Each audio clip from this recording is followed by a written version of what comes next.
What's up, guys? We have another game with the white pieces against Elf Phantasm, rated 800, more or less.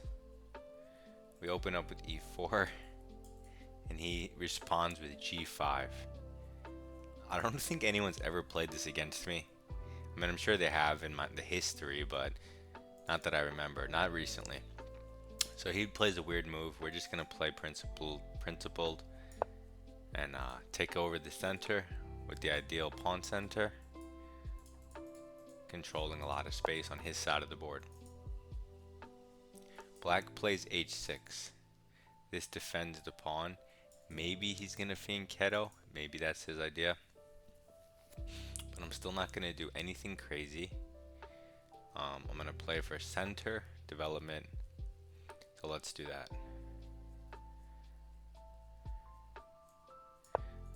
I'm gonna actually play f4. He has nothing developed, so it's not, scary for me. It's not like this diagonal's weak. He made this weak pawn structure, so f4 attacks it as well as the center, and then it lets you develop the knight behind it, gains more space, controls the center. Really nice move. So it's also an ambitious move. You don't have to play that. You could have just developed normally instead.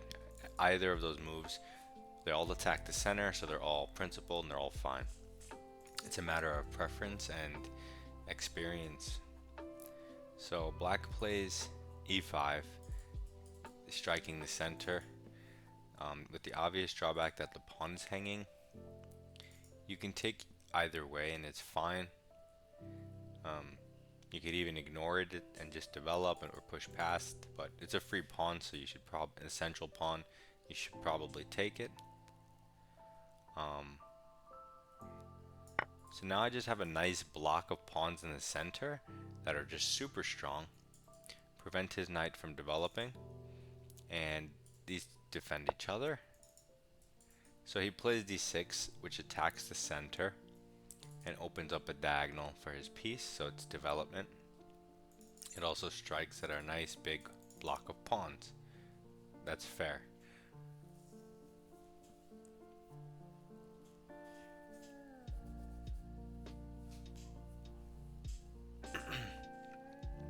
Normally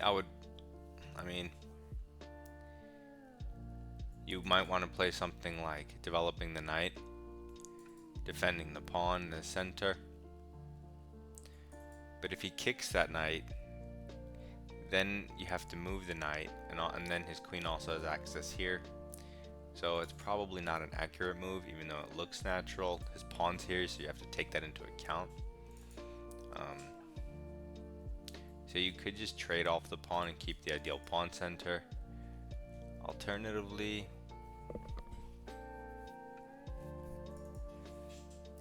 what else? I mean, there are weird moves, but I don't want to do weird moves. I'm trying to keep it simple. I guess principled wise, it makes the most sense, so let's just take the pawn, keep the nice structure.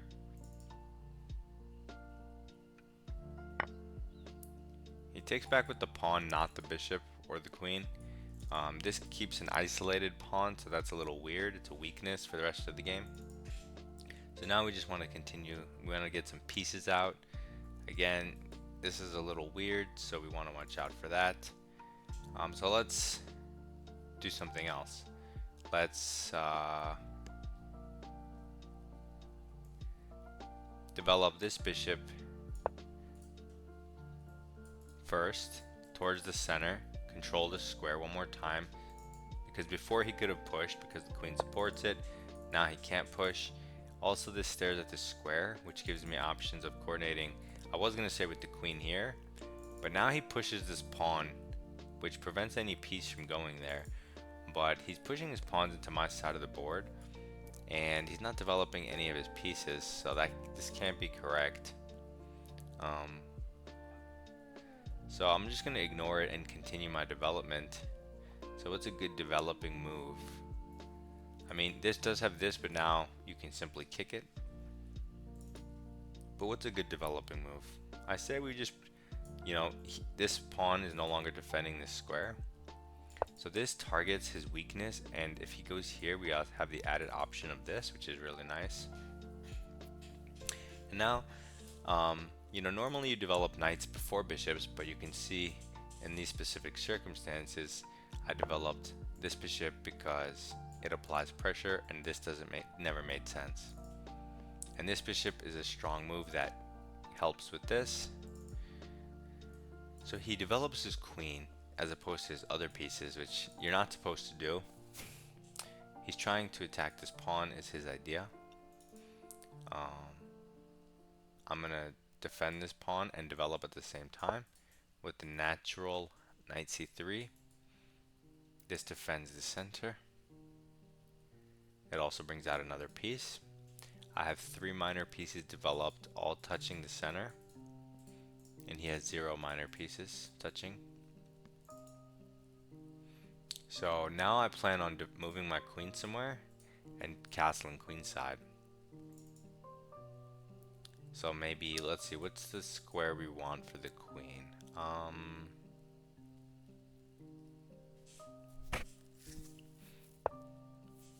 Okay, hold on, let's see if this changes anything.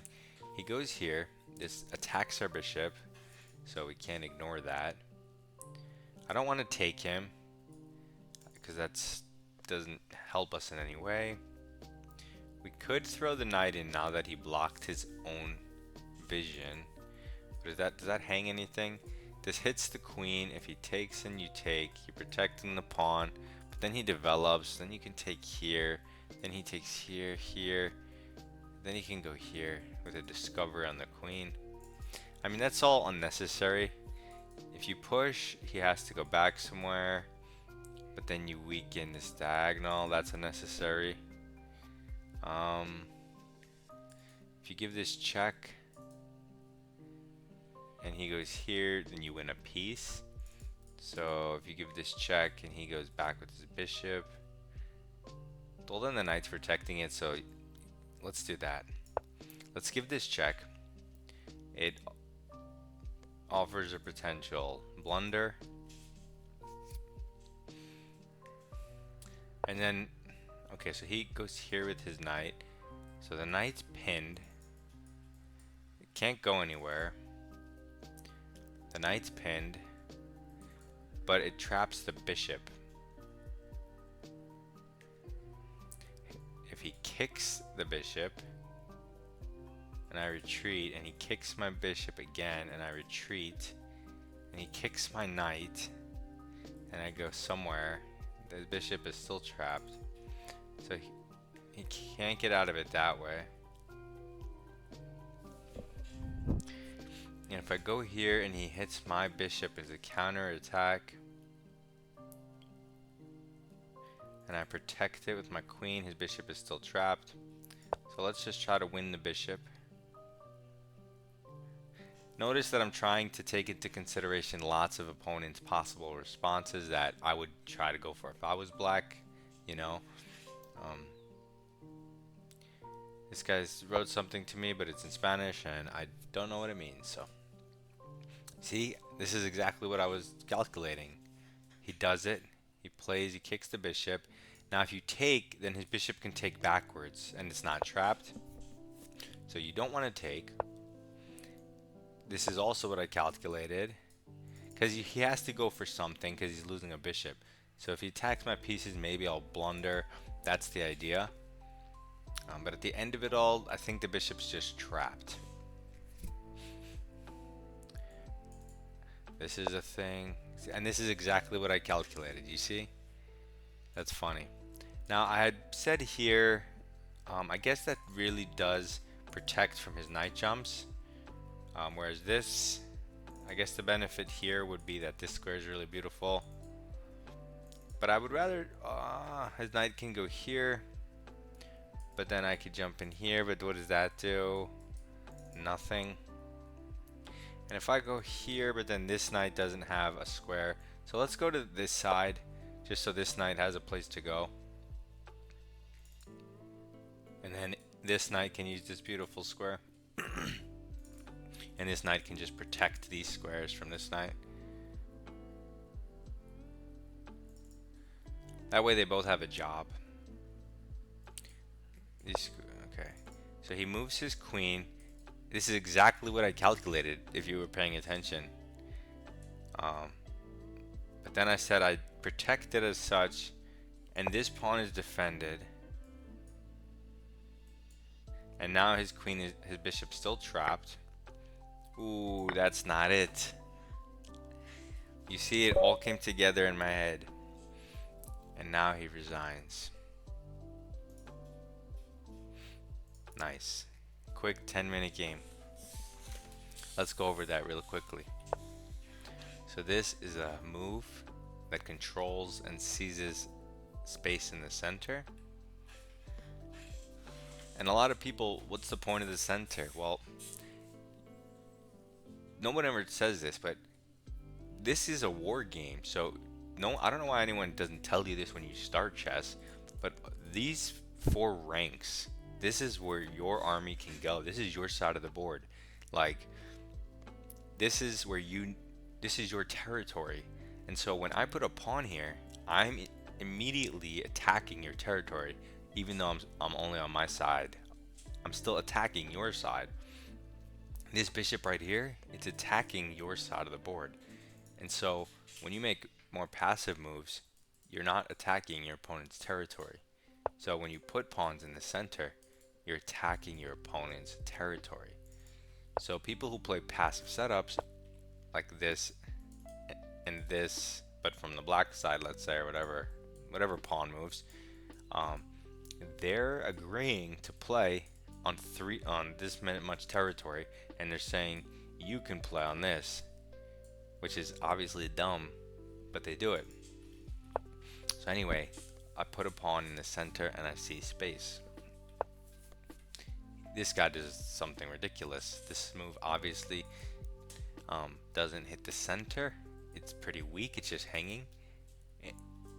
The obvious developing idea behind it would be to fianchetto, but he never even did that, so it doesn't make any sense.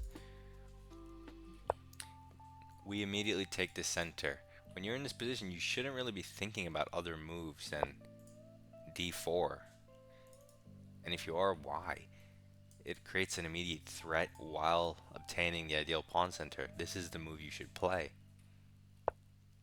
So he defends that pawn that was just being attacked. But h6, how is that an improvement on his position? How is that a threat to my position? So you don't have to go f4. You can do a million things here. You can develop the knights, you can develop the bishops, whatever. But I just decide to put another pawn in the centers because I can. It controls it super nicely, and it attacks his weaknesses that he created on his king side. And this also has ideas of development behind it, creating more space for the pieces. He immediately blunders a central pawn. Now if you take this way, maybe he takes this pawn, you take here, you have these double pawns. I mean, it's still nice to have them, but why ruin structure when you can have this nice block? You know, this is a lot nicer, the Tetris piece. And now we have full map control. Look at the high ground. 3 pawns here and the high ground. You kidding me? Like, you can't ask for more. This is crazy, except I guess a 4th pawn in the high ground. Just block it out. But anyway, we take. And this is already just winning, crushing for white. So he attacks it, which is the right idea. You really do need to try to break it down immediately. But I forgot. So what I was saying was, this is a center move. So center, center, center. Free stuff. Forcing move. Because you don't want to really let him take, and again, double.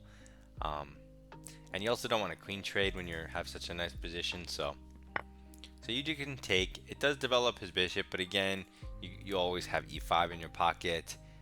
His bishop's not going to be doing anything. You're going to develop. Maybe you're even going to go c4, harass it, develop the knight behind. So this is a fine move. But he took back with the pawn, super weakening. Development. Development. Again, development towards the center, development towards the center. development towards the center.